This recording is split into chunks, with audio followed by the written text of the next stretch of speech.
Hello, চলে এসেছি আমার নতুন একটা মিনি ব্লগ নিয়ে। তোমরা কেমন আছো? আশা করি সবাই ভালো আছো, আমিও ভালো আছি। তো বসন্ত উৎসবে যাচ্ছি। আগে জানো তো, যখন মানে কলেজে যেতাম তখন কলেজে বসন্ত উৎসব আসতো, এইসব জিনিস নিয়ে খুব এক্সাইটেড থাকতাম যে বসন্ত উৎসবে যাব। তো যত দিনকে দিন বড় হচ্ছি তো ওই দিনগুলো একটু একটু কমে যাচ্ছে, বাট না, এইখানে আমাদের এখানেও কেষ্টপুরে হয় একটা বসন্ত উৎসব। তো সেখানেই গেছিলাম। তো ওখানে আমার দিদি জামাইবাবুও এসেছিলো, আমার জামাইবাবু ভলেন্টিয়ার হয়েছিল।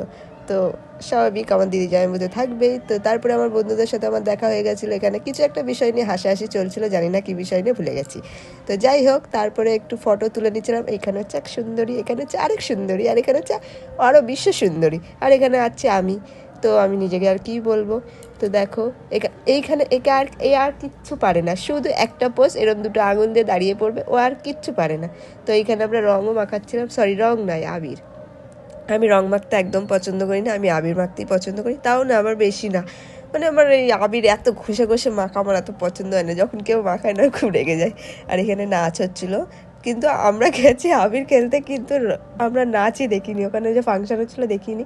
তারপরে খেলে টেলে খুব খিদে পেয়ে গেছিলো, তো সবাই একই খাবার নিয়েছি, কেউ আলাদা নিইনি।